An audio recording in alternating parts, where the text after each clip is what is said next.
महंगाई महंगाई महंगाई।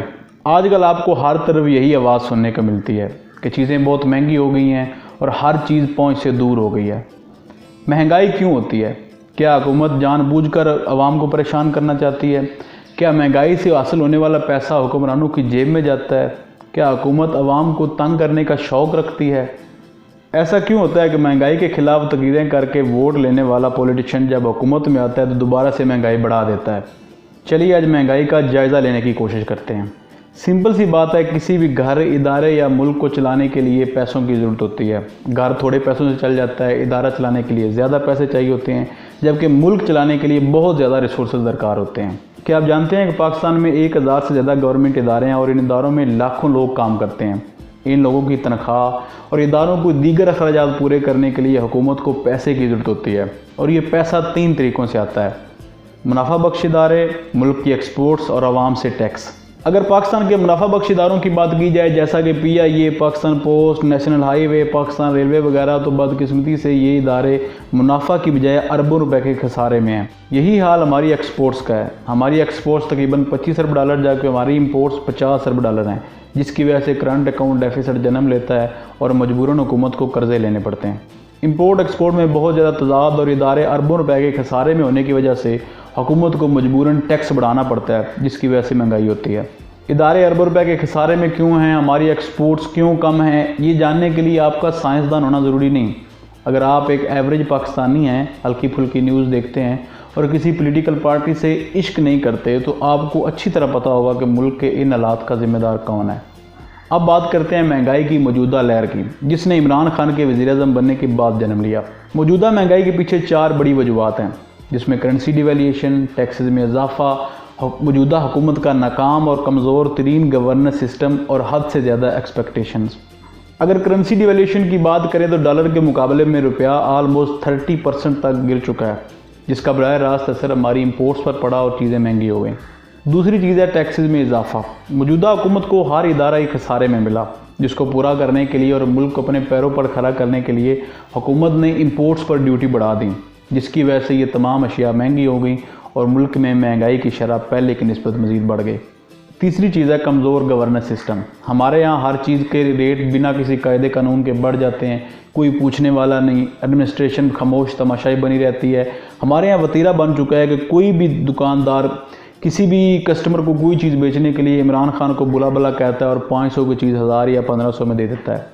एडमिनिस्ट्रेशन मुकम्मल तौर पर खामोश रही और इस महंगाई को रोकने में नाकाम रही। इतनी ज़्यादा महंगाई हुकूमत ने नहीं की जितनी ज़्यादा महंगाई हुकूमत की नाकाम गवर्नेंस सिस्टम की वजह से हो रही है।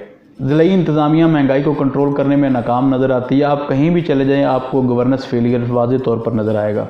और चौथी चीज़ है इमरान खान पर हद से ज़्यादा एक्सपेक्टेशंस। हुकूमत में आने से पहले इमरान खान ने महंगाई के हवाले से आवाम से बहुत ज़्यादा वादे किए। अपने इलेक्शन कैंपेन में बहुत सी तकरीरों में महंगाई का जिक्र किया कि फ़लाँ चीज़ पहले इतने रुपए की थी, आज इतने रुपए की हो गया है, मैं हुकूमत में आऊँगा तो महंगाई को कंट्रोल करूँगा। आवाम की उम्मीदें बहुत ज़्यादा बढ़ चुकी थीं, लेकिन जब इमरान खान वज़ीर-ए-आज़म बने तो मुल्क को हालात ही ऐसे थे कि उन्हें मजबूरन चीज़ें सस्ती करने की बजाय, आवाम को रिलीफ देने की बजाय टैक्सेस में इजाफा करना पड़ा, जिससे महंगाई की शरह बढ़ गई। इसके साथ साथ एक बहुत अहम चीज़ है हुकूमत का इन चीज़ों से लाइल्म होना। मतलब जो वज़रा हैं वो उनको मज़ीद मिसगाइड करते हैं कि महंगाई जो है वो इतनी ज़्यादा नहीं है, मुल्क के हालात कंट्रोल में है वगैरह वगैरह। लेकिन महंगाई की निचली सतह पर महंगाई का लेवल इस हद तक पहुंच चुका है कि यकीनन हुकूमत के लिए परेशानी की बात है। हुकूमत को इस बारे में ज़रूर सोचना होगा इससे पहले कि चीज़ें हाथ से निकल जाएँ, क्योंकि आवाम की उम्मीदें बहुत ज़्यादा थी। महंगाई हुई भी, टैक्सेस में इजाफा भी हुआ, लेकिन ज़्यादा उम्मीदों की वजह से जो थोड़ी महंगाई हुई वो भी बहुत ज़्यादा लगी, क्योंकि आवाम की उम्मीद तो ये थी कि चीज़ें सस्ती होगी। लेकिन जब सस्ती नहीं हुई, थोड़ी सी भी महंगी हुई, तो वो ज़्यादा महंगाई लगने लग गई।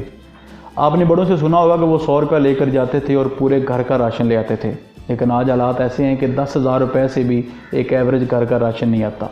इसके पीछे क्या वजूहत हैं? इसके पीछे वजूहत ये है कि आज से 10 साल पहले अगर आपने देखा होगा किसी भी फैक्ट्री में या किसी भी जगह पे एक आम वर्कर, मज़दूर, हेल्पर की सैलरी 5 से 7 हज़ार रुपये थी, और आज इस टाइम वही सैलरी 15 से 20 हज़ार रुपये के नज़दीक है। मतलब रुपये की कदर जो है वो आहिस्ता आहिस्ता नीचे जा रही है। जहाँ पर महंगाई की शरह बढ़ी है वहाँ पर आमदन भी बढ़ी है। अगर इस टाइम महंगाई ज़्यादा है तो 2013 में जब नून लीग की हुकूमत बनी थी तो इन्होंने आते हुए बहुत ज़्यादा महंगाई कर दी थी। लेकिन हम तो वो दौर भूल चुके हैं। हमें तो याद भी नहीं कि उस टाइम कितनी महंगाई हुई थी। बहसीगत गाँव ये हमारी बदकिस्मती है कि हम गुजरे हुए वक्त को जल्दी भूल जाते हैं। हुकूमत नून लीग की जब आई, उन्होंने भी उस टाइम बहुत ज़्यादा महंगाई की थी। अमूमन हुकूमतें अपने आखिरी सालों में ही आवाम को रिलीफ देती हैं और शुरू के सालों में महंगाई ज़्यादा कर देती हैं। अब आते हैं एक और बहुत अहम मुद्दे पर। हमारे मुल्क में तकरीबन हर घर में एक नौजवान फारग बैठा हुआ है जो कि अच्छी जॉब करना चाहता है।